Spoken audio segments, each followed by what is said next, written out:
So, very good afternoon to all of you.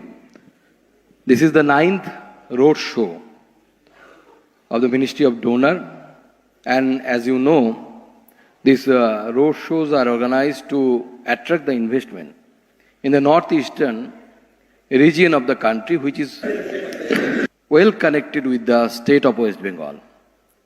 So, today, in this 9th road show, we have on the stage Mr. Dharamveer Jha, Statistical Advisor, as well as JS M. Donor, Ministry of Donor. We have Ms. Sherry Langthangjo, Economic Advisor of NEC. We have Mr. Tunglut, Joint Director Donor. And last but not the least, we have Mr. Jaideep Gupta, Co-Chair FICCI, Assam State Council. So, the senior officials of M. Donor, Northeastern States, distinguished industry leaders,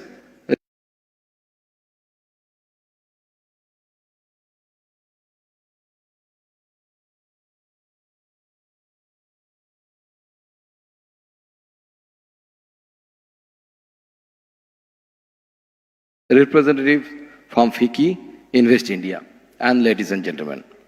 It is truly an honor to stand before you today in Kolkata to Victoria Memorial. This city symbolizes the resilience, progress, and vision.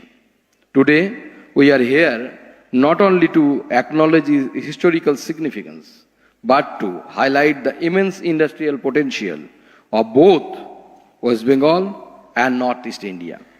Two regions intricately linked through history, trade, and development. West Bengal has a long-standing industrial legacy, tracing back to the British era when Kolkata was the economic nerve center of India. The city was home to major industries such as jute, steel, coal, mining, and engineering, contributing significantly to India's early industrialization. The Hooghly Industrial Belt became a cornerstone of economic activity with flourishing jute mills, textile industries, and iron works. The Durgapur and Barnpur steel plants, along with the Haldia petrochemical complex, further solidified the state's industrial prowess. While West Bengal was industrializing, Northeast India remained a region rich in natural resources and biodiversity, yet largely focused on resource extraction rather than large-scale industrialization. The British introduced tea plantation in the state of Assam, coal mining in Meghalaya, oil exploration in Digboy, relying on West Bengal's excellent trade and logistic network to facilitate exports. Over the past decade, under the visionary leadership of our Honorable Prime Minister Sri Narendra Modi ji, the Northeast has undergone a remarkable transformation. The number of operational airports in the region has grown from 9 in 2013 to 17 by 2023. 20 waterways, as mentioned by Dharamveer ji, are now active, with 19 added in the last 10 years, enhancing the connectivity. Under 10% GBS, an expenditure of rupees 5.74 lakh crores has been incurred by various central ministries, departments since the financial year 2014 and 15 till date. Honorable Prime Minister, and this data shows the commitment of our Honorable Prime Minister towards the Northeast.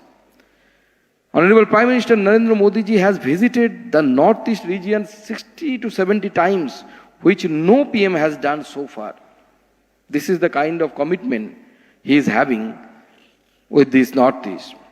Over 700 ministerial visits since 2014 underscores the government's strong commitment to the region's economic development. To further accelerate growth, the Uttar Purva Transformative Industrialization Scheme, Unnati, just the madam from the DPIIT has enlightened us about this scheme. This scheme has been introduced by DPIIT in collaboration with the states in the year 2024 with an investment of rupees 10,037 crore. This initiative aims to generate over 83,000 jobs, support MSMEs, and propel the region towards sustainable industrialization. I would like to specifically mention that Northeast states of India offer significant investment opportunities to oiling investors present here across various sectors.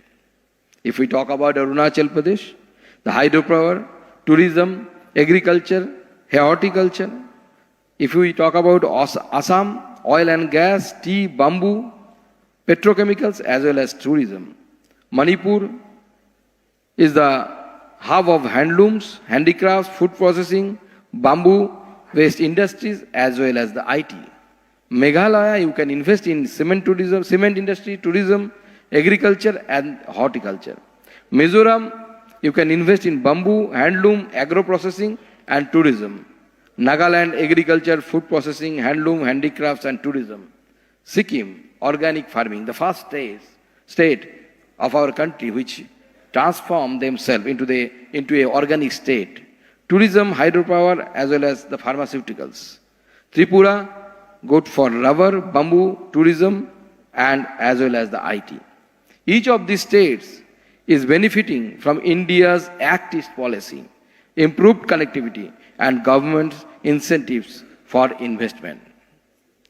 West Bengal has long served as a gateway of Northeast India, facilitating trade, logistics, and industrial support. The Act East policy and the Northeast Industrial Development Scheme have further strengthened ties, ensuring seamless movement of goods, services, and capital. Kolkata's ports, railways, and roads are lifelines for northeastern exports, including tea, spices, handicrafts, and organic produce. With Kolkata's expertise in manufacturing, finance, and digital infrastructure, we can foster collaboration in sectors like renewable energy. The Northeast holds 40% of India's total hydropower potential, making it a key player in India's green energy transition. Tourism and hospitality, with locations like Taiwan, Cherrapunji, Majuli, Loktak Lake, ecotourism, adventure tourism, and medical tourism can be developed further. IT and digital economy, with a young tech-savvy population, Northeast India can become an IT and ITES hub, drawing investment from established centers like Kolkata. Agri and allied industries, leveraging expertise from the West Bengal, the Northeast can expand its export in organic tea, black rice, Lakadong turmeric, and exotic fruits. Sports and entertainment. With a rich sporting culture and artistic heritage, the region has immense potential for growth in sports, infrastructure, and creative industries. In conclusion, as we look ahead, it is clear that the industrial history of West Bengal and Northeast India is not just about the past, but about a shared future of collaboration and innovation. By leveraging each other's strengths, these two regions can become the cornerstone of India's economic transformation. Let us seize this opportunity to invest, innovate, and integrate, ensuring that both regions flourish as critical engines of India's growth. Finally, I would like to take this opportunity to express my gratitude to the Honorable Prime Minister Sri Narendra Modi ji, whose visionary leadership has paved the way for such transformative initiatives. As the Sanskrit verse beautifully expresses, Nayaswa Mula Uddagam. The meaning of this is the foundation of the progress is industry. Even in Bengal, we used to say that Banijye Vashati Lakshmi. Together, let us build a Viksit Bharat where prosperity and inclusivity define our journey ahead. Jai Hind, thank you, Jai Bharat.